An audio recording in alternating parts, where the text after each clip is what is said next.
Assalamualaikum warahmatullahi wabarakatuh.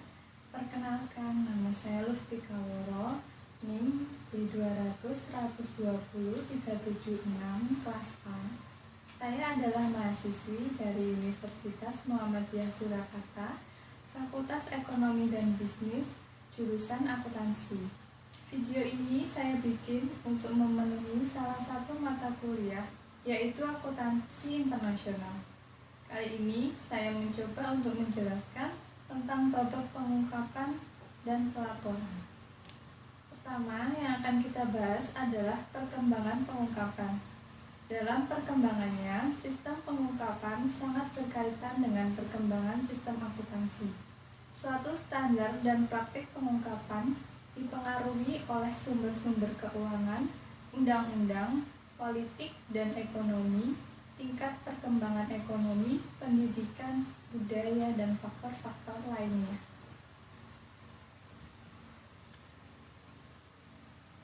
Yang pertama ada pengungkapan sukarela. Beberapa kajian menunjukkan bahwa manajer berinisiatif untuk mengungkapkan informasi mengenai kinerja perusahaan pada saat ini dan saat mendatang secara sukarela. Badan Standar Akuntansi Keuangan atau FASB menjelaskan sebuah rancangan FASB mengenai pelaporan bisnis yang mendukung pandangan bahwa perusahaan akan mendapatkan manfaat pasar modal dengan meningkatkan pengungkapan sukarelanya.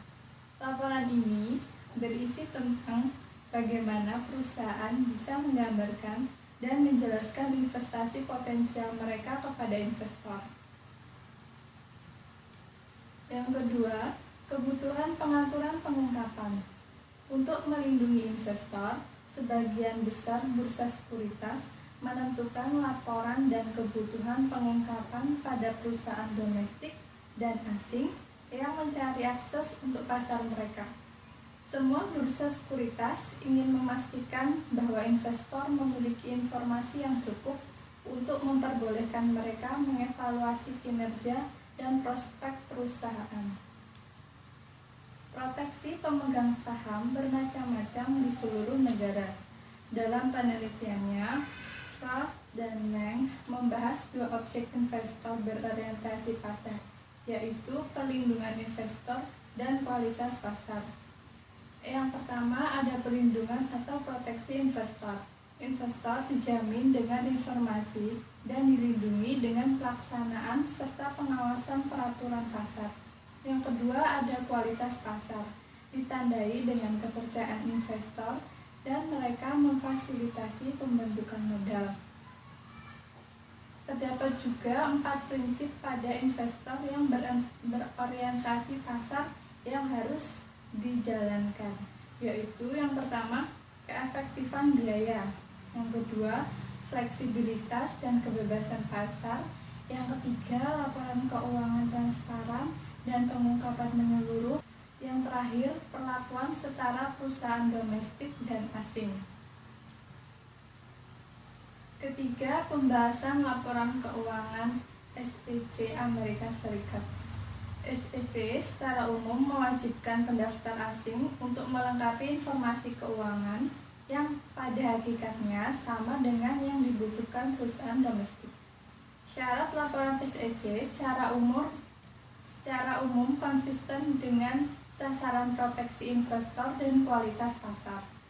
Beberapa pengamat menyatakan bahwa syarat laporan keuangan SEC bagi perusahaan asing menghalangi pembuatan sekuritas yang ada di Amerika Serikat. Yang perlu kita bahas selanjutnya adalah praktik pelaporan dan pengungkapan.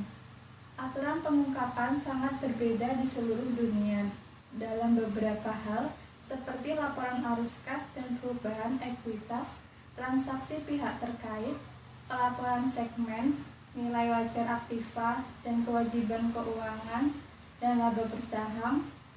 Pada bagian ini akan dibagi menjadi beberapa bagian. Yang pertama, ada pengungkapan informasi progresif. Pengungkapan informasi progresif adalah pertimbangan tinggi yang relevan di dalam kesetaraan pasar dunia. Contohnya adalah EU's Fourth Directive menyatakan bahwa laporan tahunan seharusnya menyertakan sebuah indikasi pengembangan perusahaan di masa depan. Contoh lainnya adalah Tokyo Stock Exchange meminta manajemen perusahaan yang terdaftar untuk menyediakan perkiraan penjualan, pendapatan, dan dividen pada saat mengeluarkan berita tahunan dan semester mereka. Yang kedua, pengungkapan segmen. Pengungkapan segmen lebih membantu pengguna laporan keuangan untuk memahami bagaimana bagian-bagian perusahaan menata semuanya. Setelah itu, alur produk dan wilayah di dunia memiliki resiko yang beragam, pengembalian dan kesempatan. Pemisahan jalur usaha dan area geografis harus membuat penilaian yang lebih terpapar tentang keseluruhan perusahaan. Yang ketiga, ada pelaporan pertanggungjawaban sosial. Laporan pertanggungjawaban sosial mengacu pada pengukuran dan komunikasi informasi tentang pengaruh perusahaan terhadap kemakmuran pegawai, komunikasi sosial, dan lingkungan. Hal ini mencerminkan sebuah kepercayaan bahwa perusahaan bergantung pada pemegang saham dalam laporan tahunan kinerja terhadap lingkungan dan sosial mereka, seperti halnya laporan keuangan yang mereka berkaitan pada pemegang saham. Yang keempat, pengungkapan khusus bagi penggunaan laporan keuangan non-domestik. Laporan keuangan berisi pengungkapan khusus untuk mengakomodasi pengguna laporan keuangan non-domestik yang meliputi 1.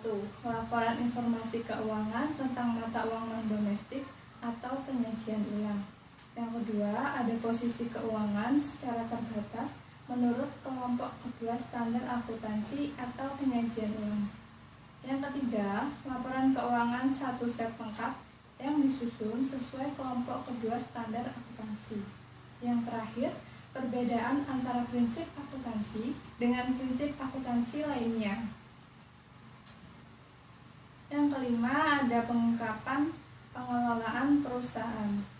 Pengelolaan perusahaan merupakan suatu sistem di mana sebuah perusahaan dijalankan dan dikendalikan oleh direksi, manajer, para pemegang saham yang memiliki tanggung jawab, akuntabilitas, pengungkapan, dan transparansi yang dimana tujuannya untuk mencapai sasaran yang dicapai perusahaan. Rancangan kerja untuk memahami dan menilai pengelolaan perusahaan di sebuah negara yang diprakarsai oleh Dallas meliputi 1. Infrastruktur pasar, 2. Lingkungan hukum, yang ketiga lingkungan peraturan, dan yang keempat infrastruktur informasi. Keenam, pengungkapan dan laporan bisnis di internet. WWW atau World Wide Web digunakan untuk penyebaran informasi interaktif. Keamanan berdagang menggunakan internet meningkatkan permintaan bisnis dan pelaporan keuangan melalui web. Seperti halnya dengan investor, mereka seringkali menggunakan web untuk mencari informasi berdagang dan mengambil keputusan investasi modal. Sebuah perkembangan penting yang memfasilitasi pelaporan bisnis melalui web adalah Extensible Business Reporting Language atau XBRL. Pengungkapan laporan tahunan di negara-negara dengan munculnya pasar baru. Pengungkapan laporan tahunan di negara-negara dengan munculnya pasar baru kurang dapat dipercaya di semua perusahaan karena pengungkapannya yang tidak memadai, menyimpang, dan melemahkan perlindungan investor yang ada di negara berkembang.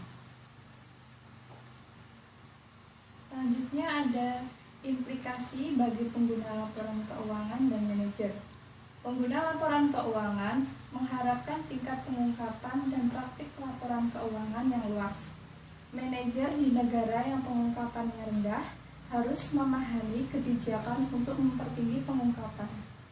Sedangkan manajer yang tertinggi pengungkapan bisa mendatangkan keuntungan yang kompetitif dengan kebijakan pengungkapan yang terbatas.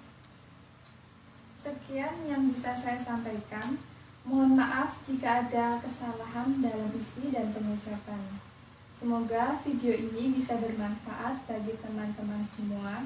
Dan saya mengucapkan terima kasih. Wassalamualaikum warahmatullahi wabarakatuh.